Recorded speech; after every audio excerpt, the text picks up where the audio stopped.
So this is my great grandmother, Katie John. She fought for her subsistence rights.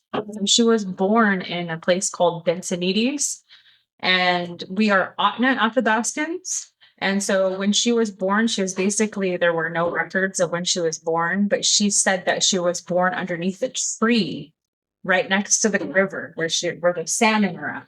So obviously you can tell she harvests salmon through a fish wheel. And that's how we harvest salmon. And it's a very important part of our lifestyle because here in Alaska, it's mainly cold, winter, and dark throughout the year. So we've got like a couple months to harvest salmon and feed our families.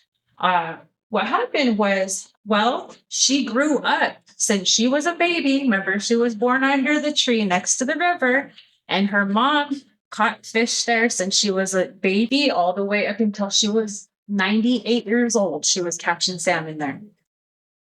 When she was in her 90s is when someone came in and said she couldn't fish there anymore. And she said, "What? I've been fishing here for nearly 100 years. How can you come and tell me that I can't fish here anymore?" Well, they took her to court. She appealed it and took it all the way to the top, to the Supreme Court, and she won her case. So now her grandchildren, her great grandchildren, including me, and her great great grandchildren, which are my kids, are able to continue living the cultural lifestyle because in her nearly 100 years old woman went and fought for our rights. So she's an amazing woman. If she was a man, she would have been our chief, but she was definitely an amazing, amazing woman. Um, why did it all of a sudden they weren't allowed to fish there? Okay, so I think the reason why was because scientists are more concerned about the population of the fish and if they're going to come back, or biologists and stuff, if they're going to come back the next year. Well, she and the rest of our people are always careful when we handle fish. We have a way, it's called NG or EG, and we're not allowed to waste our food. We're not allowed to disrespect it, and we're supposed to use everything. Like when we harvest moose or salmon, we use every part of the animal. We don't waste it. And it's a way that we are in connection with kind of like Mother Earth or whatever, and it comes back every year. And she has lived like that for thousands of years. Her ancestors have.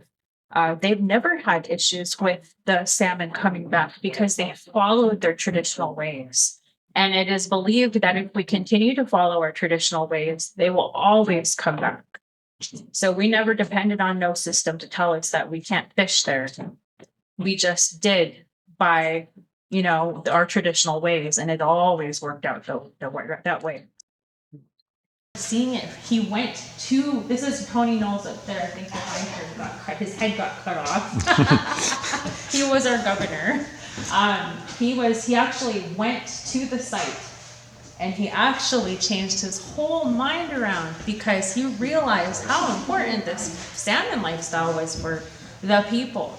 He attended the whole culture camp called Bensonides Culture Camp. It's a 1-week annual culture camp that is held every year.